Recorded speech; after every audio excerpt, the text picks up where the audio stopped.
Well, dear students, myself Dr. Ashish Garg, Associate Professor in Chemistry, SET, R.N. Ruia, Government College, Ramgarh Shekhawati, district Sikar, Rajasthan. बच्चों, BSc part first में first paper inorganic chemistry में हमने topic start किया हुआ है आयनिक solids. और आयनिक solids में हमने सेवंथ पार्ट में लैटिस एनर्जी, जालक ऊर्जा को परिभाषित करिए। जालक ऊर्जा को कौन कौन से फैक्टर्स प्रभावित करते हैं और जालक ऊर्जा ज्ञात करने के लिए बॉर्न लैंडे इक्वेशन, ये मैंने पार्ट 7 में लिखा था। एंड दिस इज द मैंने लिखा है बच्चों continue part 7, this is the part 8। Part 7 में मैंने ये कहा था कि एक मोल क्रिस्टलीय ठोस को प्राप्त करने के लिए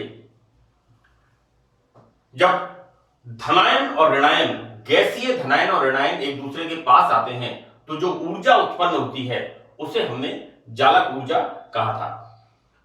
या फिर हमने ये कहा था कि एक मोल क्रिस्टलीय ठोस को उसके गैसीय धनायनों में और ऋणायनों में विभक्त करने के लिए जिस ऊर्जा को हमें देना पड़ेगा उसे हमने जालक ऊर्जा कहा था। ये मैंने डेफिनेशन में आपको बताया था कि एक मोल क्रिस्टलीय ठोस को प्राप्त करने के लिए गैसीय धनायन और ऋणायन के आकर्षण के परिणाम स्वरूप जो ऊर्जा बाहर निकलती है और जो ठोस क्रिस्टलीय बनता है, क्रिस्टलाइन सॉलिड कंपाउंड जो बनता है, तो जो एनर्जी बाहर निकलती है that is the lattice energy you, right.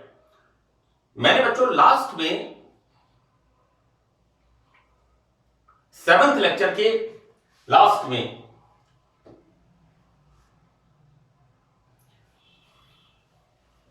मैंने 4-5 लाइनें 7th लेक्चर के लास्ट में लिखी थी कि इसमें दिस इज द स्ट्रक्चर। ये NaCl का मैंने स्ट्रक्चर बनाया है। This is the 3 dimensional structure. और इस स्ट्रक्चर में मैंने ये बताने की कोशिश की है कि किस प्रकार ये ब्लू जो डॉट है ये तो है सोडियम Na+ आयन, और ये जो येलो राउंड्स हैं, गोले जो हैं, ये बच्चों क्लोराइड आयन है। यहां पर बच्चों ये सोडियम आयन ऑक्टाहेड्रल फॉर्म में, जैसे ये बताया हुआ है 1 2 3, इसी तरह से 4 5 6 क्लोराइड आयनों से घिरा हुआ होता है और इसकी समन्वय संख्या होती है, सोडियम आयन की समन्वय संख्या होती है 6, राइट। मैं आपको यहां पर इस डायग्राम के माध्यम से यह बताना चाह रहा हूं कि जो क्रिस्टल की यूनिट होती है कि यहां पर एक आयन ऐसा नहीं है कि ये आयन सिर्फ जिनसे घिरा हुआ है इन्हीं के साथ इसका अट्रैक्शन होता है, बल्कि यहां पर ये आयन इन आयनों के साथ भी अट्रैक्शन रखता है, ये आयन इन आयनों के साथ भी अट्रैक्शन रखता है और इसके साथ भी इसका इंटरेक्शन होता है। क्योंकि जब आयनिक सॉलिड बनता है तो पूरा एक क्रिस्टल फॉर्म होता है और एक यूनिट यहां पर फॉर्म होती है।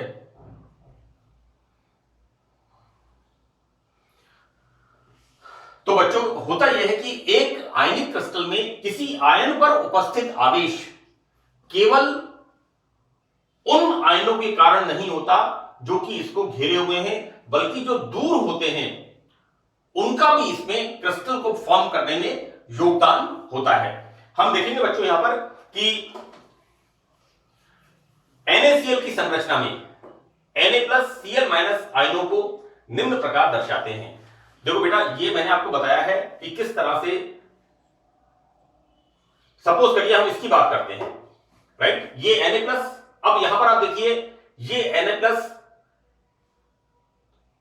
6 ऋणायनों से 1 2 3 4 5 और एक इधर होगा। अगर इस यूनिट को विस्तार करते हैं, एक यहां पर होगा 6 and the structure is octahedral. देखो बेटा लाइक दिस,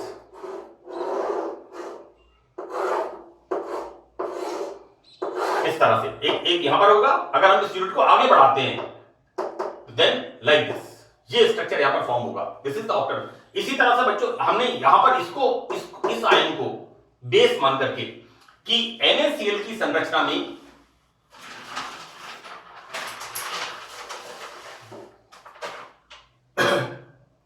NaCl की संरचना में Na+Cl- आयनों को निम्न प्रकार हम दर्शाते हैं।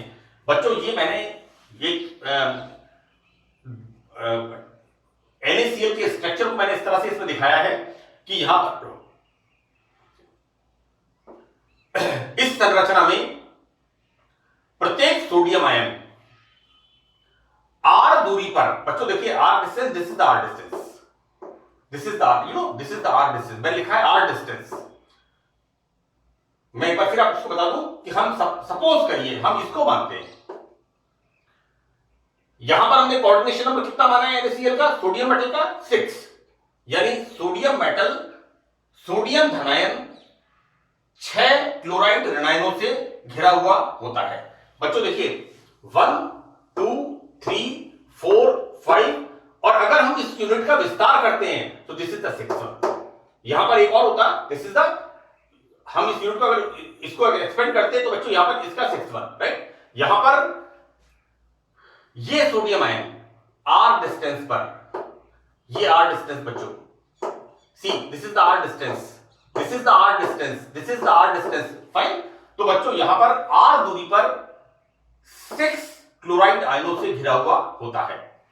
अब हम देखें √2R डिस्टेंस पर, सी बच्चों अब ये धनायन ऐसा नहीं है कि क्रिस्टल फॉर्म होते समय सिर्फ धनायन और ऋणायन, राइट। यहां पर ये धनायन इस ऋणायन से भी आकर्षित प्रतिकर्षित होगा, ये धनायन इस ऋणायन को भी आकर्षित करेगा, ये धनायन इसके साथ भी इंटरेक्शन करेगा। इंटरेक्शन में दोनों बातें आ गई, attraction as well as repulsion, right. Crystal की जब यूनिट फॉर्म होती है तो यहां पर मैंने आपको बताया कि ये आयन ऐसा नहीं है कि जो इसके चारों तरफ घिरे हुए आयन हैं इन्हीं से आकर्षित होता है, बल्कि जो इससे दूर होते हैं उनके साथ भी इसका इंटरेक्शन होता है, attraction as well as repulsion, fine.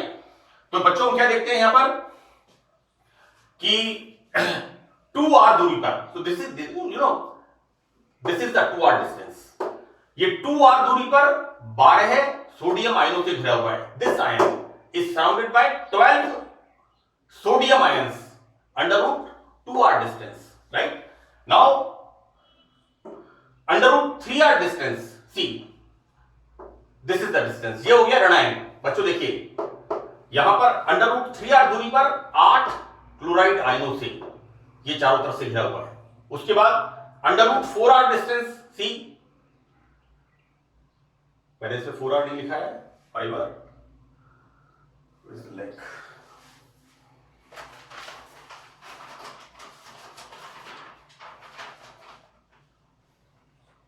okay, this is the this is the √4R,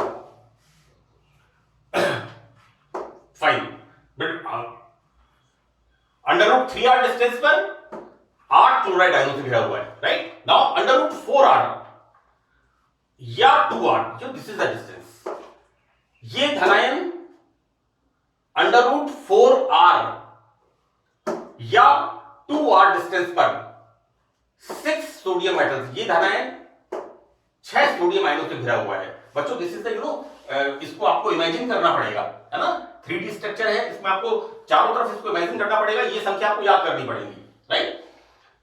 अब यहां पर बताया बच्चों की √5R डिस्टेंस, ये धनायन इस दूरी पर कितने ऋणायनों से घिरा हुआ है, क्लोराइड ऋणायनों से, 24 क्लोराइड ऋणायनों से, राइट। तो यहां पर हमने 5 एस्पेक्ट्स देखे कि R distance, this is the R distance, R distance का हमें पता है कि ये सोडियम मेटल, इसका कोऑर्डिनेशन नंबर 6, तो 6 क्लोराइड आयनों से घिरा हुआ होता है। √2R डिस्टेंस पर ये 12 सोडियम आयनों से घिरा हुआ होता है। √3R डिस्टेंस पर, सी this is the distance, 8 chloride आयनों से घिरा हुआ होता है। और √4R distance, this is the 2R distance, बच्चों ये 6 सोडियम आयनों से घिरा हुआ होता है, राइट। मैं अभी इसमें देख रहा था √4R काम गया, but actually this is √4R is the 2R distance, this is the 2R distance, okay. Now √5r distance, C this is the distance. यहां पर ये इस दूरी से ये चारों तरफ 24 क्लोराइड आयनों से घिरा हुआ होता है। अब बच्चों यहां पर m की स्थिति ऊर्जा, potential energy of the sodium metal, तो बच्चों यहां पर देखिए Z++1 और Z-1 हमें पता है, मेटल के ऊपर +1 और यहां पर क्लोराइड के ऊपर -1। तो बच्चों यहां पर पोटेंशियल एनर्जी क्या हो जाएगी? देखो बच्चों, ये माइनस का चिन्ह इंडिकेट कर रहा है क्लोराइड आयन जो कि नेगेटिवली चार्ज है। तो दिस इज, हमने बॉन्ड इक्वेशन निकाला था 6e²/r प्लस कितने सोडियम आयन हैं? 12e²√2r इस डिस्टेंस पर, √2r डिस्टेंस पर बच्चों। नेक्स्ट अब बात करेंगे यहां पर 8 क्लोराइड आयन √3r डिस्टेंस पर, दिस इज 8e²। बच्चों माइनस का साइन ऋणायन की बात कर रहा है, क्लोराइड आयन की बात कर रहा है। Now again this is the 2r distance. यहां पर कितना बताया हमने? यहां पर 6e²/2r ये डिस्टेंस बच्चों। And next is the 5r distance. तो बच्चों this is the 5r distance. How much chloride ion, कितने क्लोराइड आयनों ने इसको इस डिस्टेंस पर 24, सो दिस इज 24, राइट। बच्चों यहां पर potential energy of the sodium metal, ये हम बच्चों देखेंगे इस तरह से कैलकुलेट करते हैं और इसका मान कितना आता है?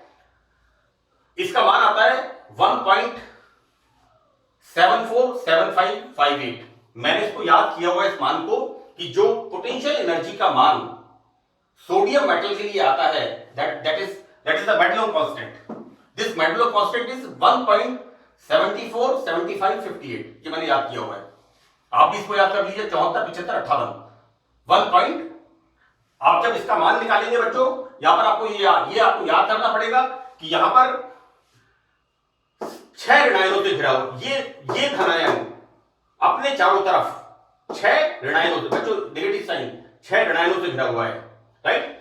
ये धनायन 12 सोडियम आयनों से घिरा हुआ है √2r डिस्टेंस पर। बच्चों सी this is the 2r distance. Now √3r distance, ये सोडियम आयन इस डिस्टेंस पर, ये येलो कलर का क्या है? Negative ion, right, -8e², right. ये बच्चों माइनस प्लस से आपको अंदाजा हो जाएगा कि क्लोराइड आयन है या सोडियम आयन है, धनायन है या ऋणायन है, राइट। हमने कितना मान निकाला इसका पोटेंशियल एनर्जी का? इस इक्वेशन को जब हम सॉल्व करते हैं तो पोटेंशियल एनर्जी का मान आता है 1.747558, 74, 75, 58। ये मैंने मेडलों कांस्टेंट का मान याद किया हुआ है, आप लोग भी, मैं इसलिए बार बार कह रहा हूं आपको, ये मैंने याद किया हुआ से मतलब ये कि आपके लिए मैं ये मैसेज देना चाहता हूं कि आप इसको, it's very simple, 1.747558, this is the value of potential energy and this is the Madelung constant, right. अब बच्चों देखिए यहां पर बॉन्ड समीकरण का दूसरा व्यंजक, बच्चों अंग्रेजी माध्यम वाले विद्यार्थी है ना, दिस इज, मैंने इसको लिख दिया इक्वेशन। बॉन्ड समीकरण के लिए दूसरी इक्वेशन उस प्रतिकर्षण से प्रदर्शित करता है जो दोनों के इलेक्ट्रॉन्स के परस्पर पास आने से उत्पन्न होती है, that is P2, Pe, potential energy 2, this is the potential energy 1, right. बच्चों देखिए बॉन्ड इक्वेशन का जो दूसरा व्यंजक है, जो दूसरी इक्वेशन होती है, हम बॉन्ड समीकरण में देखते हैं, ये बच्चों उस प्रतिकर्षण को प्रदर्शित करती है जो दोनों के इलेक्ट्रॉन्स के परस्पर पास आने से उत्पन्न होती है, और इसको हम कहते हैं पोटेंशियल एनर्जी 2, राइट। तो बच्चों यहां पर NaCl में सोडियम 6 निकटतम 6, सोडियम क्लोराइड में होता क्या है कि एक सोडियम, मैं इसको फिर रिपीट कर रहा हूं, NaCl के क्रिस्टल में Na+ 6 निकटतम क्लोराइड आयनों से घिरा हुआ होता है। ये बच्चों this is surrounded by 1, 2, 3, 4, 5 and 6। यहां पर अगर इसको हम माने 1, 2, 3, 5 and 6, राइट। तो NaCl के क्रिस्टल में एक Na+ आयन 6 क्लोराइड आयनों से चारों तरफ से घिरा हुआ होता है। बच्चों एक्चुअली जो यहां पर मैंने लिखा था Rn, राइट, यहां पर बच्चों n जो है इसका मान हम कैसे निकालते हैं, ये आपकी किताब में टेबल में दिया हुआ है ना।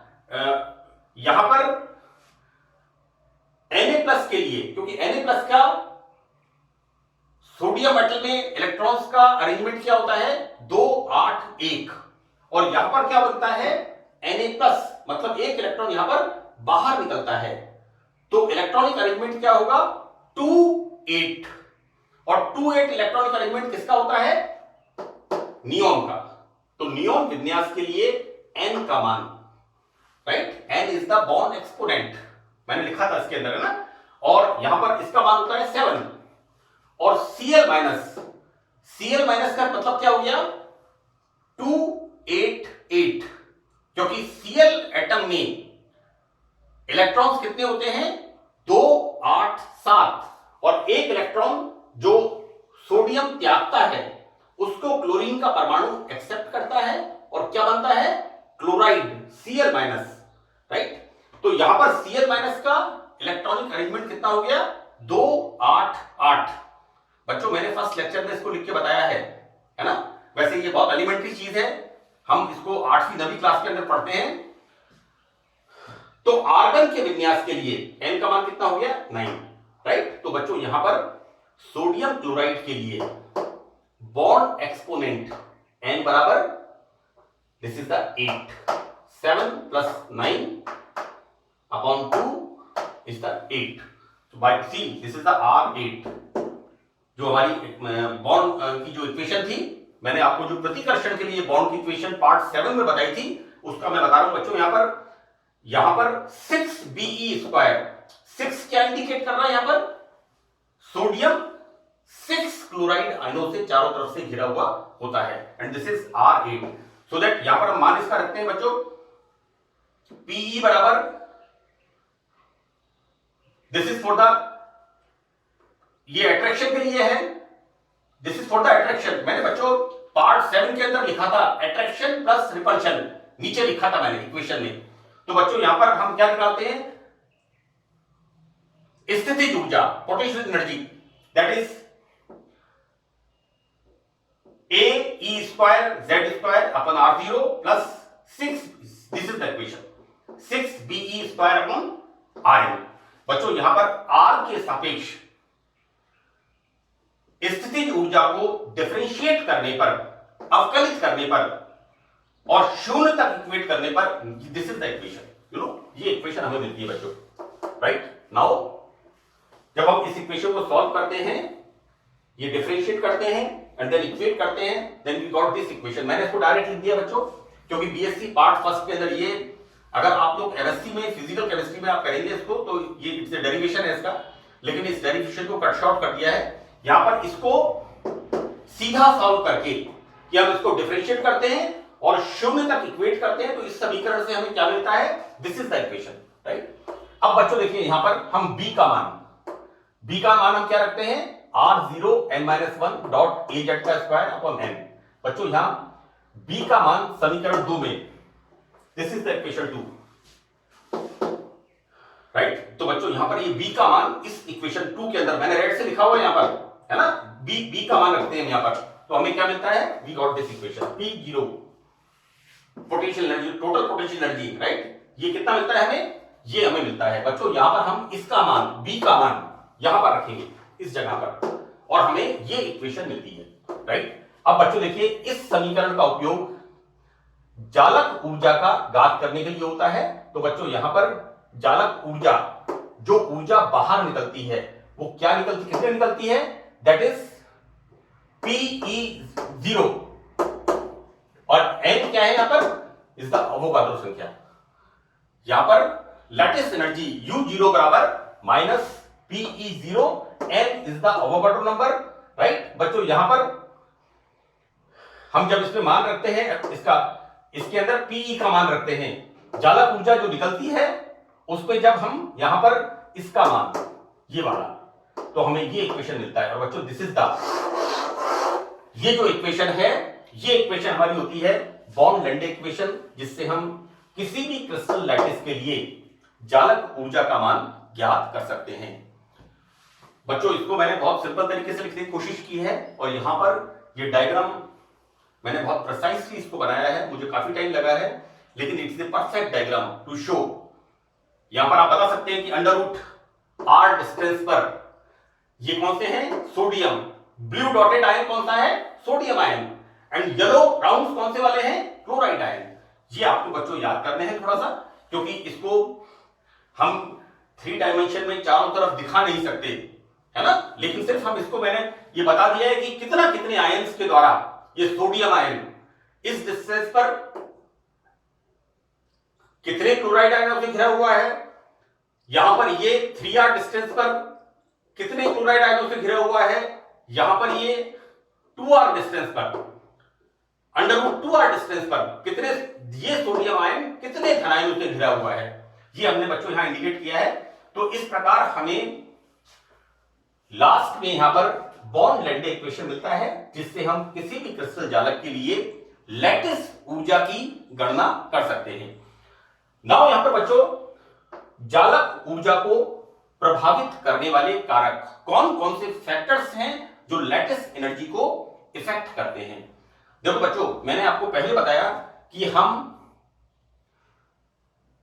जालक ऊर्जा को परिभाषित करिए, define lattice energy, this is the part of one question. Now कौन कौन से फैक्टर्स हैं जिन पर लैटिस एनर्जी डिपेंड करती है, और इसका तीसरा पार्ट पूछा जाता है कि जालक ऊर्जा ज्ञात करने के लिए बॉर्न लैंडे इक्वेशन डराइव करिए।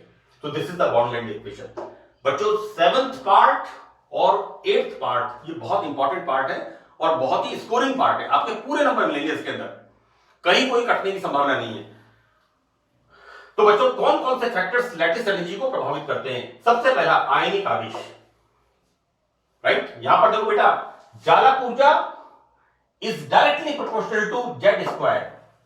जेड स्क्वायर का मतलब है कि धनायन और ऋणायन पर आवेश। तो बच्चों देखिए, धनायन और ऋणायन पर आवेश बढ़ेगा तो जालक ऊर्जा ऑब्वियसली बढ़ेगी। यहां पर आयनों पर जितना अधिक आवेश की मात्रा होगी, जालक ऊर्जा उतनी ही अधिक होगी, क्योंकि जालक ऊर्जा आयनिक यौगिकों के गुणनफल के समानुपाती, directly proportional. U0 is directly proportional to Z square, so that जैसे जैसे आयन पर आवेश की संख्या बढ़ेगी तो लैटिस एनर्जी का मान भी बढ़ेगा।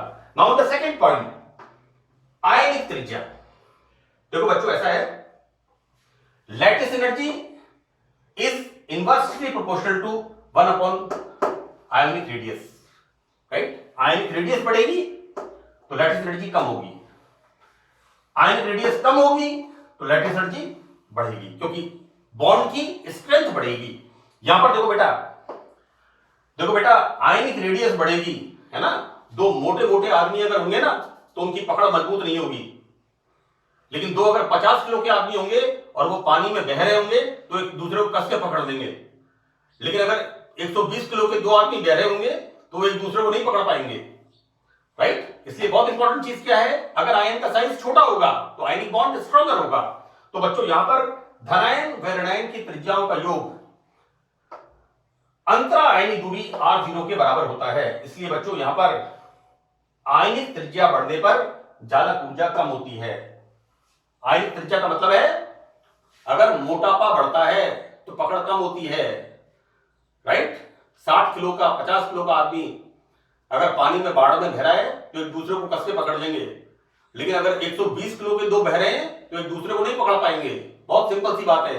यहां पर यदि आयनों का रेडियस बढ़ेगा तो लैटिस एनर्जी कम होगी। क्लियर। क्रिस्टल की संरचना, बच्चों Madelung constant, this is the Madelung constant. Sodium chloride के लिए हमने कितना मेडुलन कांस्टेंट निकाला है, मैं फिर एक बार रिपीट कर रहा हूं, 1.74 75 58। ये वैल्यू इस इक्वेशन को सॉल्व करने पर आती है। तो बच्चों यहां पर जालक ऊर्जा का मान मेडुलन स्थिरांक के समानुपाती है, यदि इसका मान बढ़ेगा तो लैटिस एनर्जी का मान बढ़ेगा। तो again important factor medullary positive crystal संरचना। नेक्स्ट, ऐसी क्रिस्टल संरचना जिसके लिए मेडुलम स्थिरांक का मान कम है तो उसके लिए जालक ऊर्जा का मान भी कम होगा, राइट। बहुत सिंपल बात है। नाउ फोर्थ वन, आयनों का इलेक्ट्रॉनीय विन्यास, राइट। देखो बेटा बच्चों ऐसा है, सी Na+ bond exponent is the value 7, Cl- आयनों का इलेक्ट्रॉनिक विन्यास Cl- बॉन्ड एक्सपोनेंट 9। हमने क्या निकाला है इनका मान? एक मिनट के लिए, this is the bond exponent मैंने निकाला है। इसके लिए ये विन्यास के लिए मान कितना है? 7।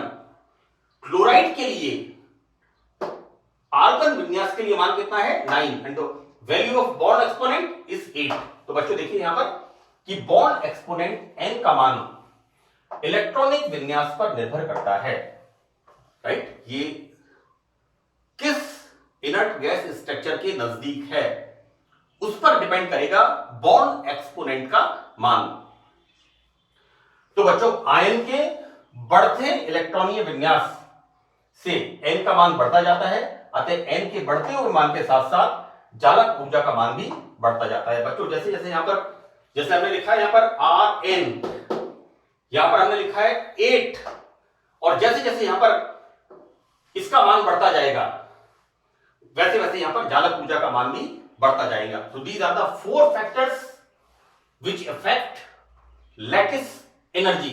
First is the charge on the ions, ionic आवेश।